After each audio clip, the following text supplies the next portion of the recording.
సంజయ్ గారు, నీ సొంత డిపార్ట్మెంట్ కనీసం సోయుడిని మాట్లాడుతుండ్రా లేదా మీరు? ఇక్కడ రాష్ట్రం యొక్క పోలీస్ డిపార్ట్మెంట్ ఎవరికి రాస్తారండి ఉత్తరాలు? కరస్పాండెన్స్ ఎవరి మధ్యలో జరుగుతుంది? పోలీస్ డిపార్ట్మెంట్కి, అక్కడ ఉంటున్నటువంటి సిబిఐకి రెడ్ కార్నర్ నోటీస్ అయినా ఇంటర్పోల్కి సంబంధించినటువంటి అంశాలని కేంద్రంలో మినిస్టర్ ఆఫ్ హోమ్ అఫైర్స్ కింద సిబిఐ చూస్తుంది. అంటే మార్చిలో పారిపోయినటువంటి ఆ ఇద్దరిని ఇప్పటిదాకా కూడా రెడ్ కార్నర్ నోటీస్ ఆర్ ఇంటర్పోల్లో పెట్టనటువంటి సిబిఐ ఏదైతే నీ మంత్రిత్వ శాఖ కింద ఉందో ఎందుకోసం వాళ్ళని తీసుకొచ్చే ప్రయత్నాలు చేస్తలేరు, ఎందుకోసం మా యొక్క విజ్ఞప్తులని బేఖాతరు చేస్తారో బండి సంజయ్ గారు ప్రజల ముందుకు వచ్చి జవాబు చెప్పాలి. నువ్వేమో సిబిఐకి ఇవ్వాలంటున్నావు.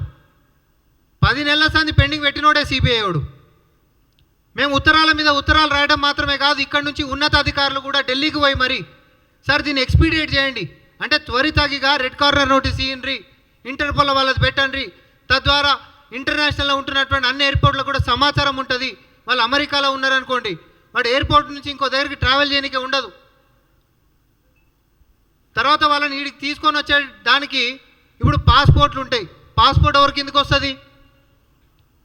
మినిస్ట్రీ ఆఫ్ ఎక్స్టర్నల్ అఫైర్స్, అది కేంద్రమే కదా. ఎక్స్ట్రాడిషన్ కూడా అడిగినాం. ఎక్స్ట్రాడిషన్ అంటే ఏంటిది?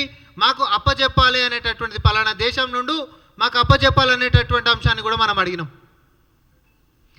ఇటు రెడ్ కార్నర్ నోటీస్లో వాళ్ళది పెట్టమంటే రెడ్ కార్నర్ నోటీస్ ఇయ్యరు. ఇంటర్పోల్లో వాళ్ళ పేర్లు ఇప్పటిదాకా కూడా కాలే.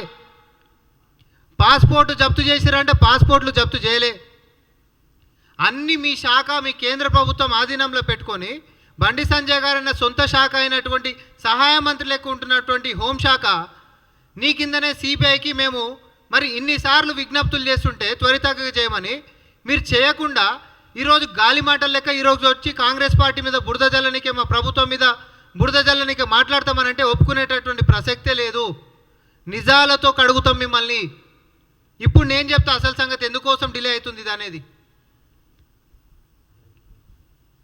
పరదేశాలకు వెళ్ళిపోయినటువంటిది, అమెరికాలో దాచుకున్నటువంటి వాళ్ళని వీడికి తీసుకొని వస్తే వాళ్ళని విచారణ రాష్ట్ర సర్కార్ చేస్తే వాళ్ళని ఎవడైతే ఆదేశించిండో, ఎవరైతే వాళ్ళ వెనకాలుర్రో, అసలైనటువంటి దోషులు ఎవరైతుర్రో ఆ యొక్క విచారణలో తేల్తుంది. కాబట్టి ఆ అసలైనటువంటి వాళ్ళని కాపాడేటటువంటి ప్రయత్నమే ప్రత్యక్షంగా బండి సంజయ్ గారు చేస్తుండ్రు. ఎందుకంటే నీ శాఖ కింద ఉండి నిజంగానే నీకు బీఆర్ఎస్ పార్టీ మీద ప్రేమ లేకపోతే త్వరితగా రరి నేను తీసుకొని పోతా, రేపు కాకపోతే ఎల్లుండి రెడ్ కార్నర్ నోటీస్ ఎట్లా రాదు అని చెప్పేసి నువ్వెందుకు సహకరిస్తలేవు? నువ్వెందుకు బీఆర్ఎస్ పార్టీ వాళ్ళని కాపాడుతున్నావు? ప్రభాకర్ రావుని భారతదేశంలోకి తీసుకొని రాకుండా ఉండేటటువంటి శక్తి ఎవడు? కేవలం నువ్వు కాదా అంటున్నా, నేను బీజేపీ కాదా అంటున్నా. అరే మనం మాట్లాడితే ఏమన్నా అర్థం పర్థం ఉండాలి. ఇంకొక ఆయన వచ్చి అంటాడు మీరు వదిలిపెట్టినా బీజేపీ వదిలిపెట్టదు అంటే అది కిషన్ రెడ్డి గారు మాట్లాడిన అనుకోండి. కిషన్ రెడ్డి గారి ఉద్దేశంలో బీజేపీ వదిలిపెట్టదంటే ప్రభాకర్ రావు గారిని అమెరికాలో పెడుతుంది, ఆడికించి వదిలిపెట్టమనే ఉద్దేశంలో అన్నట్టుండే ఆయన. ఇప్పుడు ఎంత నిస్సిగ్గుగా మీరు ఆడ కనీసము వాళ్ళని తీసుకొని వచ్చేటటువంటి దాంట్లో భాగంగా ప్రొసీజరల్ రెడ్ కార్నర్ నోటీసు తర్వాత ఇంటర్పోల్కి సంబంధించినటువంటి దాంట్లో మీ పని మీరు చేయక కావాలని డిలే చేసుకుంటా, ప్రత్యక్షంగానే దోషులని కాపాడుకుంటా, వీళ్ళిద్దరి మధ్యలో జరిగినటువంటి ఒప్పందం కూడా మనం చెప్పాలి. ఎందుకనంటే బీఆర్ఎస్ పార్టీ ఈ రాష్ట్రంలో చాలా శక్తివంతంగా ఉంటున్నటువంటి ప్రాంతాలలోనే ఈరోజు ఎమ్మెల్సీ ఎన్నికలు జరుగుతున్నాయి. అవునా కాదా?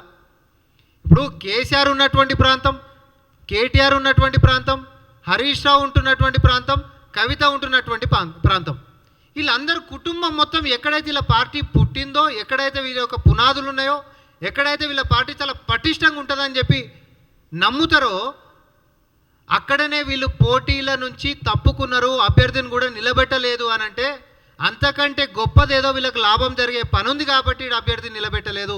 ఇది మనం గమనించాలి. Subscribe us and press the bell icon for more interesting updates.